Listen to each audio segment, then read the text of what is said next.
Recoucou les amis, donc il est minuit et demi passé, je ne dors toujours pas. Donc c'est bien les effets de la nouvelle lune hein, qui s'annonce bientôt.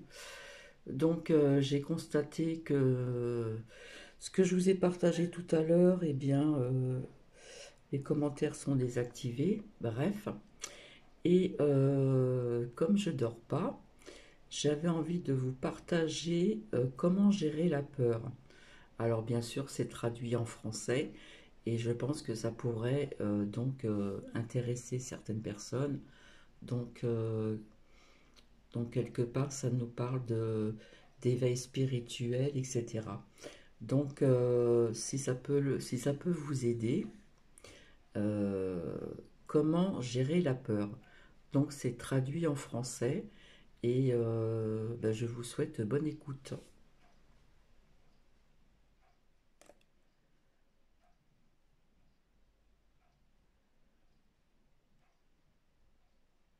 Concerne la peur. Comment gérer ma peur de tomber malade? Comment gérer ma peur de perdre quelque chose? Beaucoup de gens expérimentent actuellement non seulement la peur du virus, mais ils expérimentent aussi la peur des répercussions de ce qu'il se passe. Les entreprises ferment et tout le reste ferme aussi. Il se passe quelque chose d'assez étrange. C'est comme une fermeture forcée de ce qui constitue le monde de l'entreprise. Et ce n'est pas juste le monde de l'entreprise qui ferme, mais également l'activité générale qui s'arrête. Il en résulte que la plupart des avions ont cessé de voler. Les gens ne circulent plus dans les rues. Avant que cela n'arrive, le monde était irrationnellement agité. Tout allait vite. Donc je pense que c'est pas de maintenant. Hein, je pense que ça devait être certainement pendant le concon fifi nononement. Mais enfin bon, c'est toujours intéressant de savoir comment gérer la peur. Tout était brillant. C'était effervescent. Tout se perdait dans le monde et dans le mental. Et soudainement, comme si quelqu'un avait décidé de tout arrêter en quelque temps, c'est l'immobilité forcée, enfin presque. C'est exactement ce dont ont besoin des millions d'êtres humains, qu'ils vont automatiquement expérimenter. Ça ne veut pas dire qu'ils vont automatiquement expérimenter l'immobilité intérieure, mais pour beaucoup, ça leur donne une opportunité de s'éveiller. Seulement, s'ils vont au-delà de la peur de leurs pensées effrayantes. Mais comment dépasser nos peurs irrationnelles? Cela requiert un peu de conscience. Mais si vous êtes là avec nous, c'est que vous avez probablement déjà cette conscience. Ce que je veux dire, c'est d'avoir conscience de ce qu'il se passe dans votre mental pour reconnaître que, au lieu de vous identifier totalement à ce qui se passe dans votre mental, vous observez ce qui s'y passe. C'est très différent, car ce niveau de lucidité est comme une différente dimension de conscience. Ce n'est pas la même conscience que la pensée. La conscience peut reconnaître qu'elle pensait. Vous observez ce qui s'y passe. C'est très différent, car ce niveau de lucidité est comme une autre dimension de conscience. Ce n'est pas la même que la pensée. La conscience peut reconnaître qu'elle pensait. Et vous réalisez que vous avez des pensées inutiles. La conscience peut reconnaître que les pensées sont dans le mental et vous réalisez que vous avez des pensées inutiles. Cette réalisation, j'utilise des mots pour la décrire, car nous communiquons par le langage. Mais cette réalisation que j'utilise, toutes ces pensées inutiles et destructrices circulent dans ma tête. C'est la réalisation que ce n'est pas verbal, car elles viennent de la conscience. Il y a une prise de conscience de ce qui se passe dans votre mental, que vous n'êtes pas. Ça vous rend inquiet et malheureux. C'est de l'auto-sabotage. Et voici tous les problèmes qu'il a abordés. Il en a mentionné 3. 1. La peur de perdre mon argent, ou toutes mes économies, mes investissements. 2. La peur de tomber malade. Et 3. la peur qu'il arrive quelque chose de mal à un être cher. Il y a donc la peur pour soi-même et la peur pour les autres. Bien sûr, ces choses ne sont pas en train de se produire là, tout de suite. Mais votre mental vous dit qu'elles pourraient arriver. Donc je ferais mieux d'y penser maintenant au cas où ça se produirait. Mais si ça se produisait vraiment, vous pourriez faire face à ce qui arrive avec le pouvoir de votre conscience. Vous feriez face à la maladie, vous feriez face à la perte d'argent et vous pourriez même faire face à la souffrance liée à la perte d'un être cher. Avec le pouvoir de votre présence, vous pouvez surmonter cela. Mais vous ne pouvez pas faire face à ces problèmes ou les surmonter, car ils n'existent que dans votre imagination. Ils ne se sont pas encore produits. Par conséquent, il n'y a rien que vous ne puissiez faire contre ça. En fait, ils vont tout simplement s'amplifier. Plus vous y pensez, plus ils s'amplifient. C'est un cycle totalement illusoire qui fait souffrir. Et s'il y a un minimum de conscience, vous pouvez alors devenir conscient de ce que vous infligez à vous-même. Vous ne vous l'infligez pas volontairement, mais ça vous arrive. Vous prenez donc conscience de ce qui vous arrive. Car les pensées de votre mental, ou toutes les pensées inconscientes, vous arrivent. Ne sont pas volontaires. Les gens disent « je pense que ceci, je pense cela ». En fait, vous ne pensez pas, car l'impensé s'impose à vous quand vous n'êtes pas conscient. Vous êtes à la merci de vos pensées. Vous êtes à la merci du champ d'énergie que nous appelons pensée. Il vit en vous, il vous possède. Vous ne le savez pas. Mais dès que vous réalisez que ces pensées de peur ne proviennent pas de vous, car certains diront que c'est quelque chose qu'ils font et qu'ils ne peuvent pas stopper, sachez que ce n'est pas vous qui le faites, mais que c'est quelque chose qui s'impose à vous. Certains se demanderont, mais pourquoi je m'inflige ça? Et c'est déjà un bon début.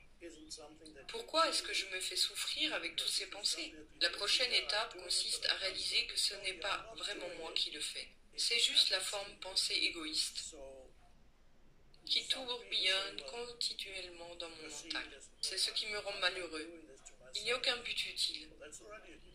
Je ne rends pas service ni à moi-même, ni aux autres, en pensant à tout ça, en projetant de mauvaises choses qui vont ou pourraient arriver.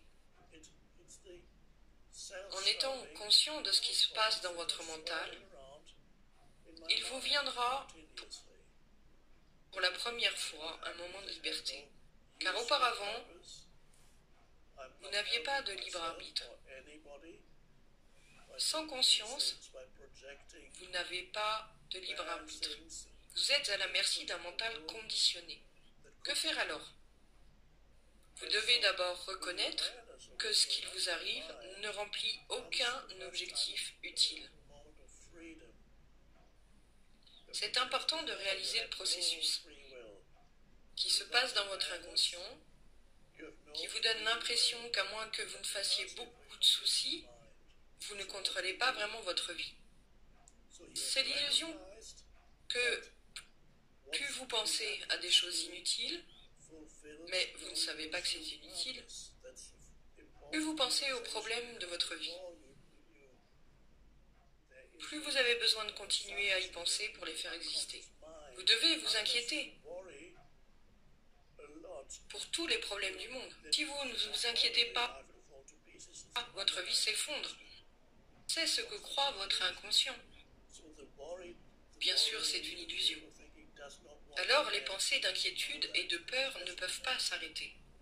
Vous devez savoir qu'une fois lancée, cette pensée a de l'élan et vous ne pouvez pas la combattre. Si vous la combattez, vous la renforcez. Vous y ajoutez de l'énergie. Ce n'est donc pas avec le libre arbitre que vous pouvez la stopper.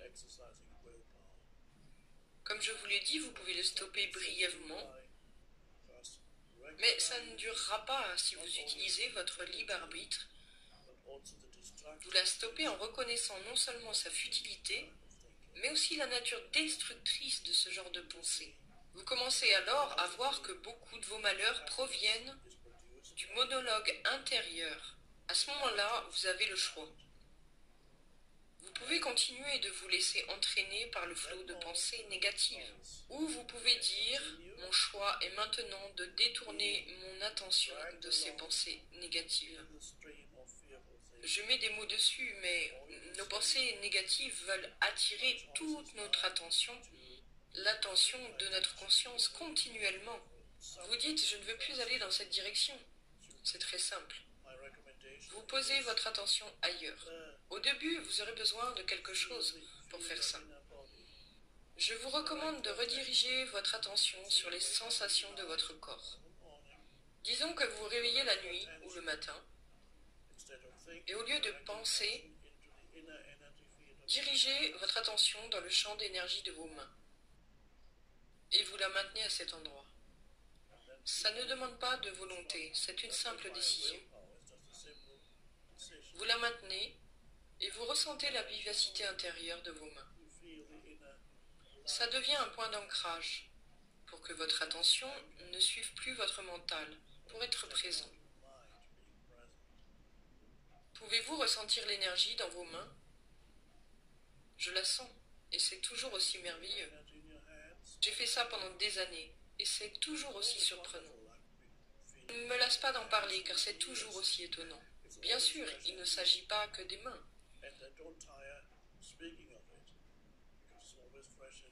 Si vous ne pouvez pas ressentir l'énergie dans vos mains, fermez les yeux et posez-vous cette question.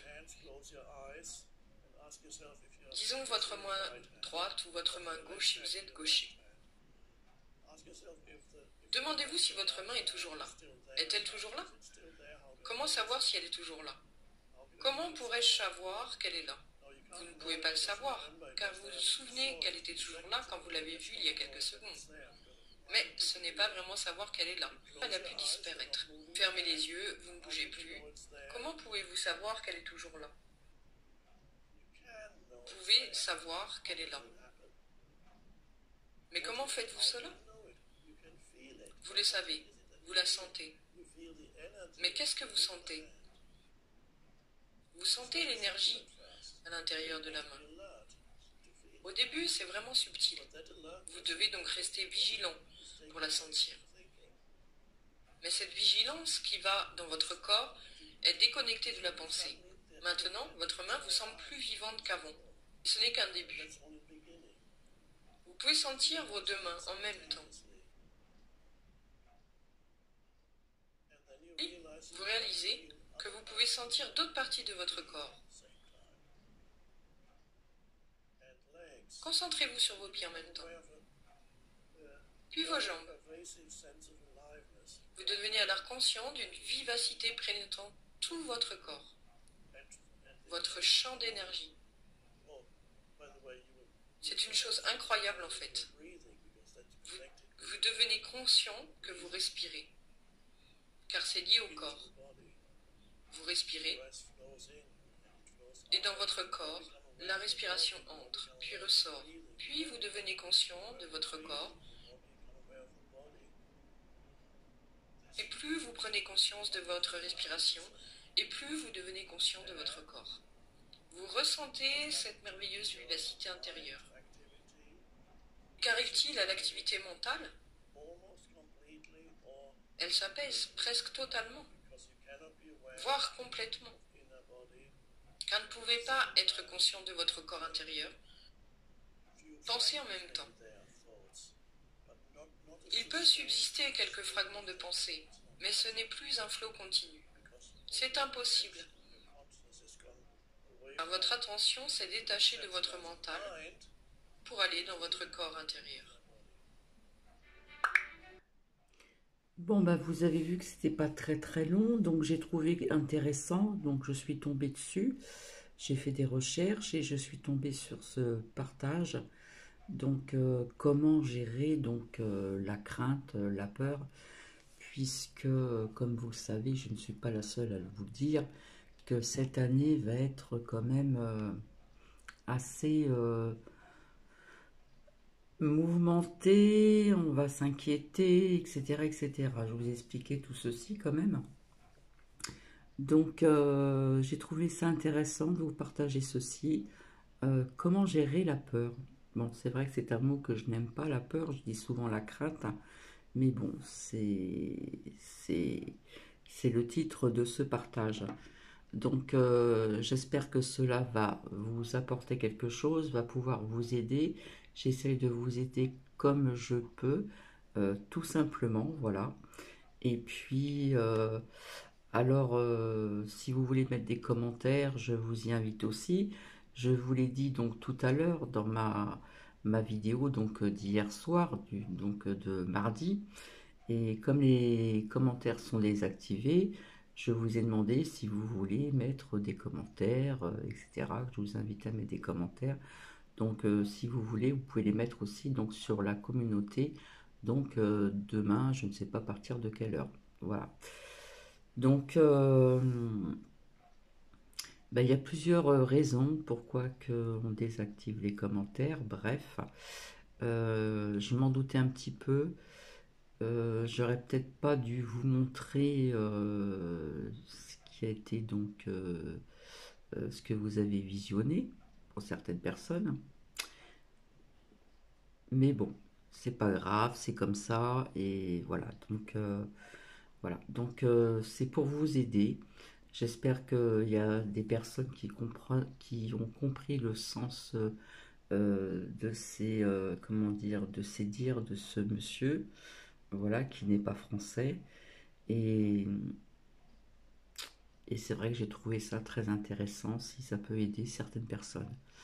Voilà, je vous embrasse et je vous dis donc à plus tard. Bisous bisous.